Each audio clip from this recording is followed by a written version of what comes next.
Healing వాస్తువులకి స్వాగతం మిత్రులారా. ఇక్కడ యొక్క వీడియోలో మనం ఒక వాస్తు పాయింట్ ఆఫ్ వ్యూలో ఒక కన్స్ట్రక్షన్ చేసేటప్పుడు దిక్కులకు కట్టాలి అని మనం మాట్లాడుకుంటూ ఉంటాము. కానీ ఒక శంకుస్థాపన విధి అనేది మనం మాట్లాడుకున్నప్పుడు ఈ రోజున దాని యొక్క అర్థం మారిపోయి దేనికైతే అది ఉద్దేశింపబడిందో ఆ యొక్క విధి విధానాలు కాకుండా వేరే రకంగా దాన్ని వక్రీకరిస్తున్నారన్నమాట. అందువల్ల సమూలంగా ఒక శంకుస్థాపన అంటే ఏంటి, ఆ శంకుని స్థాపన అనేటటువంటి విషయాన్ని మనం తీసుకునేటప్పుడు భూమి సూర్యుని చుట్టూ తిరిగే క్రమంలో మనకు వచ్చేటటువంటి ఆ యొక్క ఈక్వినాక్సెస్ అంటే సంవత్సరంలో 2 రోజులు మాత్రమే ఈ యొక్క భూమి సమానమైన రాత్రి పగలు అనేది కలిగి ఉంటుందన్నమాట. కేవలం ఆ రోజున ఈ శంకుస్థాపన అనేటటువంటి ఆ యొక్క ఎక్స్పెరిమెంటు ఒక ఓపెన్ గ్రౌండ్ మీద మనం చేయడం ద్వారా ఆ వచ్చేటటువంటి ఆ యొక్క లైన్ ఏదైతే ఉందో గ్రౌండ్ పైన అది తూర్పు పడమరగా సంబంధించినటువంటి 2 పాయింట్లు కలుపుతూ గీసే రేఖ, దాన్ని తూర్పు పడమర రేఖ అంటారు. ఆ రేఖ అభిముఖంగా మనం చూసినప్పుడు దాన్ని ఉత్తరం దిక్కుగా కూడా మనం అనుకోవచ్చు మిత్రులారా. కానీ స్పెసిఫిక్గా ఆ రోజున అంటే ఆ ఈక్వినాక్స్ అనేది ఎప్పుడు వస్తుంది, ఎందుకు ఆ ఈక్వినాక్స్ రోజుకి అంత ప్రాముఖ్యత ఉంది, టెక్నికల్గా రీజన్ ఏంటి అనేది మనం తీసుకునేటప్పుడు మన భూమి అనేది మనం తీసుకునేటప్పుడు దానికి మధ్యలో ఉన్నది భూమధ్య రేఖ అని చెప్పి యాక్చువల్గా మనం చెప్తూ ఉంటాం అన్నమాట. ఆ యొక్క ఈక్వేటర్ అని చెప్పి ఇంగ్లీష్లో అంటాము. ఈ భూమధ్య రేఖ ఏదైతే ఉందో భూమధ్య రేఖకి ఉత్తరం పక్కగా ఉన్నదాన్ని ఉత్తరార్ధగోళం అని, భూమధ్య రేఖకు దిగువన ఉన్నదాన్ని కింద ఉన్నదాన్ని దక్షిణార్ధగోళం అని అదే అని చెప్తున్నాము. యాక్చువల్గా ఈ రోజున మన భారతదేశం కూడా ఈ యొక్క భూమధ్య రేఖ ఈ యొక్క ఈక్వేటర్ ఏదైతే ఉందో దానికి ఉత్తరంగా 8 డిగ్రీల దగ్గర మన యొక్క భారతదేశం యొక్క దక్షిణం కొన మొదలై ఉంటుందన్నమాట. యాక్చువల్గా అంటే మనం ఈ యొక్క భూమి మీద భూమధ్య రేఖకు ఎగువన ఉత్తరార్ధగోళంలో మనం ఉన్నాం, అంటే ఒక నార్థన్ హెమిస్ఫియర్లో మనం ఉన్నాం అన్నమాట.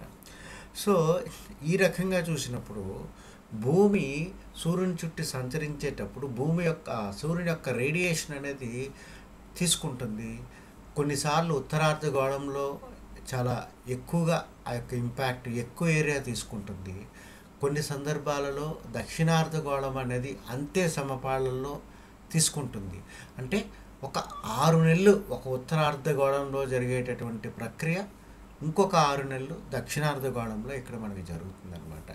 ఈ జరిగేటటువంటి క్రమంలో అంటే భూమి అలాగా ఒదిగి సూర్యుని చుట్టూ తిరిగే క్రమంలో ఒక 6 నెలల పాటు ఉత్తరార్ధగోళంలో కాస్త ఎక్కువగా ఆ యొక్క రేడియన్స్ ఉండడం ద్వారా అక్కడి పగలు ఎక్కువ టైం ఉంటుందన్నమాట. అదే ఇంకొక 6 నెలలు మన దక్షిణార్ధగోళం అనేది మనం తీసుకునేటప్పుడు దక్షిణార్ధగోళంలో ఉన్న స్పేస్ ఎక్కువగా మనకి ఆ యొక్క సన్ యొక్క రేడియేషన్ అనేది తీసుకోవడం ద్వారా అక్కడ ఎక్కువ పగలు అనేది రికార్డ్ అవుతుంది. సో అందువల్ల ఒక 6 నెలలు ఉత్తరార్ధగోళంలో జరిగే ప్రక్రియ మనం తీసుకునేటప్పుడు దానికి క్వైట్ ఆపోజిట్గా ఉండేటటువంటి ప్రక్రియ దక్షిణార్ధగోళంలో జరుగుతుంది అనమాట. కేవలం 2 రోజులు మాత్రమే, 2 రోజులు మాత్రమే, అది మార్చి 21 కానివ్వండి, అలా సెప్టెంబర్ 22వ తారీఖు కానివ్వండి. ఏమవుతుందంటే మీరు ఇక్కడ ఈ యొక్క ఇమేజ్ అనేది మీరు చూసినప్పుడు స్పెసిఫిక్గా ఆ స్ప్రింగ్ ఈక్వినాక్స్ కానీ ఆటమ్నల్ ఈక్వినాక్స్ కానీ మనం తీసుకునేటప్పుడు స్ప్రింగ్ ఈక్వినాక్స్ అన్నప్పుడు మార్చి 21న ఆ యొక్క ప్రయాణంలో ఒక సూర్యుడికి ఆ యొక్క ఈక్వేటర్ అనేది చాలా క్లోజ్గా వస్తుందన్నమాట. అంటే భూమి మీద ఆ యొక్క మధ్య ప్రాంతం ఏదైతే ఉబ్బుగా ఉన్నటువంటి ప్రాంతం ఏదైతే ఉందో అది చాలా క్లోజ్గా రావడము, అభిముఖంగా ఉండడం అనేది జరుగుతుందన్నమాట. ఈ రకంగా అభిముఖంగా ఉండడం జరగడం వల్ల ఎగ్జాక్ట్గా ఆ యొక్క భూమధ్య రేఖ పైనుంచి నార్త్ పోల్ వరకు, అదే రకంగా ఈ యొక్క భూమధ్య రేఖ నుంచి దక్షిణం పక్కగా సౌత్ పోల్ పక్క వరకు ఉన్నటువంటి ఏరియా కంప్లీట్గా ఆ యొక్క సన్ రేడియేషన్కి ఎక్స్పోజ్ అవుతుందన్నమాట.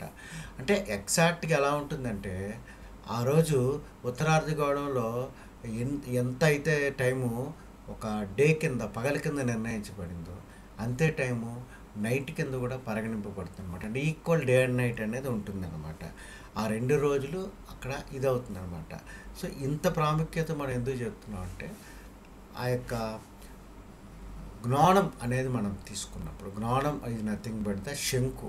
మనం ఇంతకుముందు మనం మాట్లాడుకున్నటువంటి ఆ యొక్క శంకు మనం తీసుకున్నప్పుడు, ఆ శంకుని మనం ఎక్స్పెరిమెంట్ చేసినప్పుడు, ఇంతకుముందు రెండవ భాగంలో మనం చెప్పుకునే విధంగా ఒక ఎక్స్పెరిమెంట్ చేసినప్పుడు స్పెసిఫిక్గా ఈక్వినాక్స్ సంబంధించినటువంటిది, అది స్ప్రింగ్ ఈక్వినాక్స్ కావచ్చు, అటామ్నల్ ఈక్వినాక్స్ కావచ్చు, ఆ 2 రోజుల్లో మనం చేసినప్పుడు ఈ యొక్క ఉత్తరాయణము దక్షిణాయనానికి సంబంధించినటువంటి డిఫరెన్సెస్ అక్కడ ఉండవు అన్నమాట.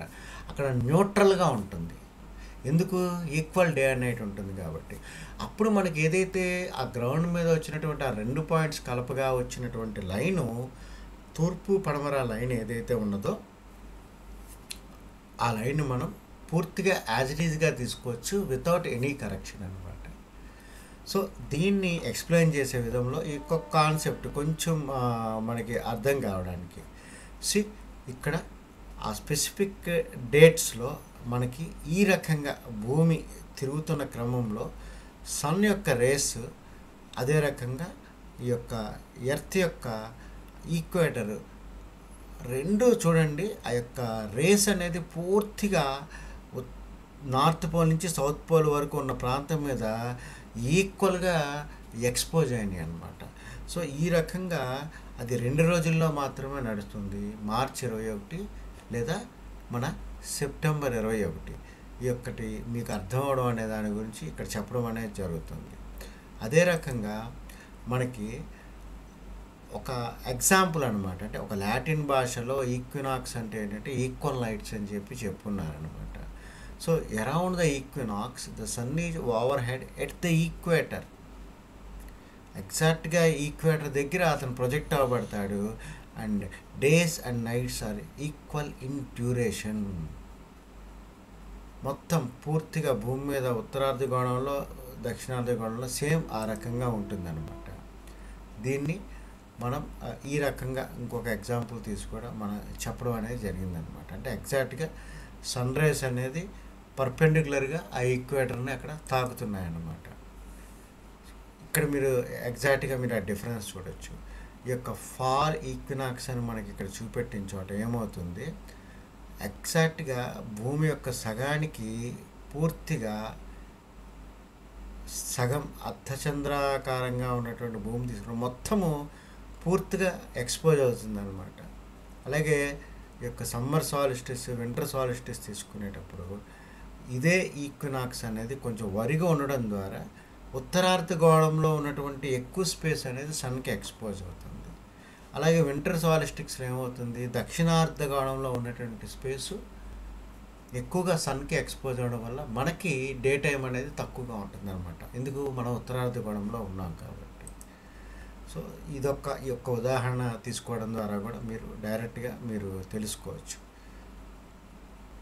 ఇక్కడ ఈ యొక్క 3 సందర్భాల్లో మనకేంటంటే ఒక ఈక్వినాక్స్ సంబంధించి, ఒక సాలిస్టిస్ సంబంధించి ఇక్కడ మనకి చూపెట్టినప్పుడు ఇక్కడ ఏమవుతుందో చూడండి. మనం డైరెక్ట్గా ఈ యొక్క మార్చి సెప్టెంబర్ ఈక్వినాక్స్ తీసుకున్నప్పుడు మొత్తము నార్త్ పోల్ నుంచి సౌత్ పోల్ వరకు మొత్తం అంతా ఎక్స్పోజ్ అవుతుంది ఇక్కడ. తద్వారా ఈక్వల్ డే అండ్ నైట్ ఉంటుంది. అందుకే స్పెసిఫిక్గా ఈక్వినాక్స్ డేస్లో మనం శంకుస్థాపన చేయాలి. ఎందుకు శంకుస్థాపన చేయాలి అంటే మనకి కరెక్షన్స్ అన్నీ చేయవసరం. కానీ మీరు ఈ సాలిస్టిస్ అంటే జూన్ 21, 22 కానీ లేదా డిసెంబర్లో కానీ మనం ఈ స్పెసిఫిక్గా ఈ కొన్ని డేట్స్ తీసుకున్నప్పుడు ఏమవుతుందంటే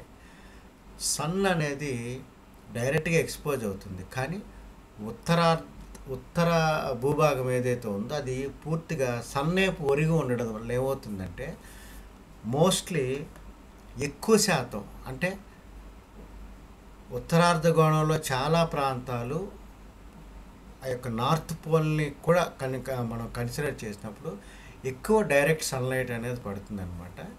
ఇక్కడ అంటే మనకి ఉత్తరాయణం, మన ఉత్తరార్ధగోళంలో ఉన్న వాళ్ళకి ఉత్తరాయణం జరిగేటప్పుడు ఈ యొక్క జూన్ సాలిస్టిస్ అనేది ఇక్కడ వస్తుందన్నమాట. అదే రకంగా మనకి దక్షిణాయనం జరుగుతున్నప్పుడు జనరల్గా ఈ యొక్క దక్షిణం పక్కన సౌత్ పోల్ దగ్గర నుంచి ఎక్కువ శాతం ఆ యొక్క ఇంపాక్ట్, సన్లైట్ యొక్క ఇంపాక్ట్ అది తీసుకుంటుంది. ఇక్కడ మీరు అబ్జర్వ్ చేసినప్పుడు ఈ యొక్క నార్త్ పోల్ అనేది అసలు ఆ సన్లైట్కి ఎగ్జిబిట్ కాలేదు, అంటే ఒక ఆర్క్టిక్ వరకే ఎగ్జిబిట్ అయింది, ఆ పైన ఎగ్జిబిట్ కాలేదు, ఈక్వల్గా లేదు అక్కడ. ఆ వేరియేషన్ డే లైట్ కింద ఇక్కడ తేడా వస్తుంది. సో ఇది మీకు ఓవరాల్గా అర్థమైంది అని భావిస్తూ, అంటే ఇంత సైన్స్ మన వాస్తు ధర్మం అనేది మనం తీసుకునేటప్పుడు ఆ యొక్క భూమి యొక్క ఇంటర్నల్ కోర్ ఏదైతే ఉందో దాని యొక్క ఎనర్జీస్ని తీసుకోవడం అనేది ఒక ప్రక్రియ అయితే, ఎనర్జీ తీసుకోవడం అనేది ఒక ప్రక్రియ, అంటే దిక్కులకు సంబంధించి కట్టినప్పుడు మాత్రమే ఎనర్జీ అనేది తీసుకుంటాం. అసలు దిక్కులకు సంబంధించి దాన్ని ఎలా అచీవ్ చేయాలి అనుకునేటప్పుడు కరెక్షన్స్ ఉన్న రోజుల్లో చేయాలా, కరెక్షన్స్ లేని రోజుల్లో చేయాలా అని అనుకునేటప్పుడు ఒక లేమ్యాన్కి అసలు ఏ నాలెడ్జీ లేదు అనుకున్నప్పుడు ఆ 2 రోజుల వరకు వెయిట్ చేసి మార్చిలో కానీ సెప్టెంబర్లో కానీ ఈ రకంగా సింపుల్ ఎవరైనా చేసుకోవచ్చు. అది పెద్ద దాని మీద నాలెడ్జ్ ఉండవసరం. ఆ రోజున ఎగ్జాక్ట్గా మీకు ఆ ప్రమాణం ఎంత ఉండాలి ఏంటి కూడా ఒక వీడియోలో చెప్పమంటే చెప్తాను. ఎందువల్లంటే ఇవాళ వాస్తు ధర్మం అనేది తెలవాలి అనుకున్నప్పుడు ఆ సైన్స్ అనేది ఓపెన్ చేసి చెప్పాల్సిన పరిస్థితి వచ్చింది. లేదా ఒక మిస్ఇంటర్ప్రిటెడ్ వర్షన్లో బయట ఒక అన్యాచురల్గా జరిగేటటువంటి విషయాలని మనం వాస్తు అని చెప్పి అనుకుంటున్నారు. కాబట్టి ఈ ఈ లోతైనటువంటి ఈ యొక్క విశ్లేషణలు ఒక సాంకేతిక పరంగా మనం ఇవ్వవలసి వస్తుందన్నమాట. దీన్ని పాఠకులు ఆలోచిస్తారు అని చెప్పి ఆశిస్తూ నేను సెలవు తీసుకుంటున్నాను.